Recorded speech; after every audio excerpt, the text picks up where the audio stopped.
మెదక్ జిల్లా రైతాంగం మీద నీకేమైనా సద్భావన ఉంటే 2021, 2022, 2023 ఇలా 2024లో ఉన్నాం.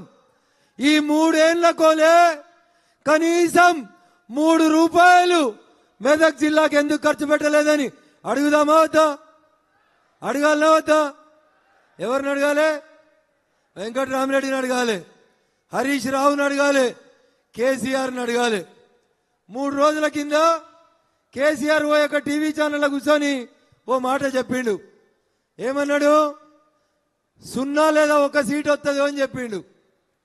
వాళ్ళకు వస్తుందని చెప్పబోయి బీజేపీకి 0 లేదు 1 వస్తుందని చెప్పిండు. ఎవరికి వస్తాయి తెలంగాణలో సీట్లు? ఎవరికి వస్తాయి? ఎవరికి వస్తాయి? కొంచెం గట్టిగా చెప్పాలి, కేసీఆర్కి వినబడాలి. ఎవరు గెలుస్తారు తెలంగాణలో? ఏ పార్టీ గెలుస్తుంది?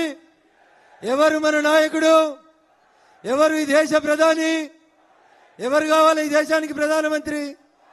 ఎవరు కావాలి? వినబడదా? ఫామ్ హౌస్ దాకా గింతనా సిద్దిపేటలో బలం? జర గట్టిగా చెప్పాలి.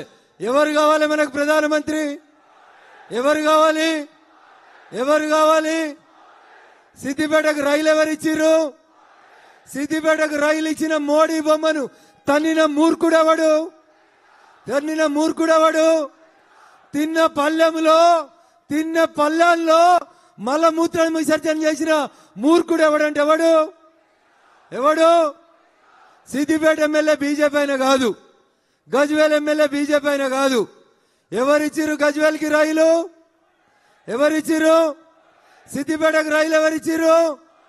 మరి ఇవన్నీ మర్చిపోయి టీవీ స్క్రీన్ మీద మోడీ గారి బొమ్మ కనబడితే తన్నిన మూర్ఖుడు ఎవరు? ఎవరు?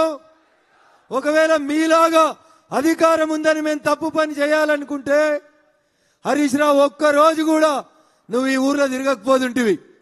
అయినా మేము ఏ రోజు కూడా ప్రజాస్వామ్య స్ఫూర్తికి భిన్నంగా పనిచేయలేదు. ఒకవేళ హరీష్ రావు మీద సిద్దిపేట వాళ్ళకు ప్రేమ ఉంటే మొన్న 2023లో నవంబర్ డిసెంబర్లో రిజల్ట్ వచ్చినప్పుడు కాంగ్రెస్ పార్టీకి ఒక ఆయన పోటీ చేసిండు, పూజల హరికృష్ణ అని. 20,000 రాలే తమ్మునికి, ఓడిపోయిండు పాపం. కానీ ఇలా రోజు సిద్దిపేటలో రోడ్లకి మోరీలకి ఎవరు కొబ్బరికాయలు కొడుతురు? పూజల హరికృష్ణ కొబ్బరికాయ కొడుతుండు. 30 మంది కౌన్సిలర్లు ఉన్నారు. ఒక్కడన్న పోయి మా ఎమ్మెల్యే రాకుండా ఎట్లా కొబ్బరికాయ కొడతావని ఒక్కడన్న అడ్డం పోయిందా? పోలేదంటే హరీష్ రావు మీద సిద్దిపేట వాళ్ళకి ప్రేమ ఉన్నదా, కోపం ఉన్నదా, భయం ఉన్నదా అనేది ఒకసారి అర్థం చేసుకోవాలి. ఇలా అధికారం పోయింది, హరీష్ రావు సిద్దిపేటకు వస్తలేడు. ఎందుకంటే పోలీసు వాళ్ళు గౌరవిస్తలేరు. ఆయనకు వంత పాడే సురేందర్ రెడ్డి లేడు. ఉన్నాడా సురేందర్ రెడ్డి? ఉన్నాడా? ఉన్నాడా సురేందర్ రెడ్డి? హరీష్ రావు అడుగులకి మడుగులెత్తే పోలీసు వాళ్ళు ఉన్నారా? ఇప్పుడు ఉన్నారా? అందుకని హరీష్ రావు కూడా వస్తలేడు. వస్తే కూడా అప్పుడప్పుడు మెల్లగా ఇట్లొచ్చి సాటుకెళ్ళి వచ్చి సాటుకు పోతా ఉన్నాడు. అంతేనా? అందుకని భారతీయ జనతా పార్టీ నాయకులకి, కార్యకర్తలకు నేను సవినయంగా ఒకటే విజ్ఞప్తి చేస్తా ఉన్నా. సిద్దిపేట భయంలోంచి బయటికి వచ్చింది.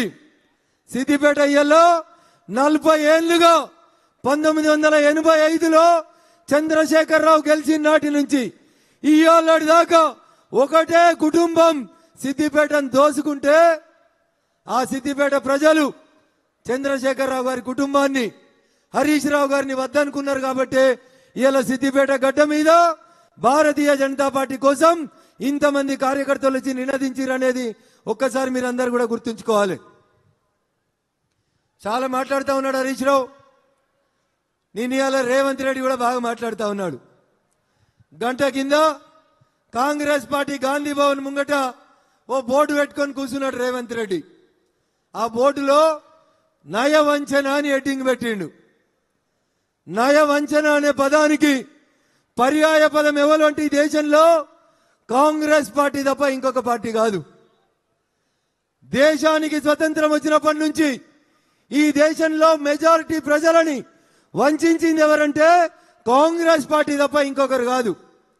ఒక దేశానికి 2 రాజ్యాంగాలు, 2 ప్రధానమంత్రులు, 2 జెండాలు, ఇద్దరు ప్రైమ్ మినిస్టర్లు ఉంటారని చెప్పి ఈ దేశ ప్రజలని వంచినటువంటి పార్టీ కాంగ్రెస్ పార్టీ.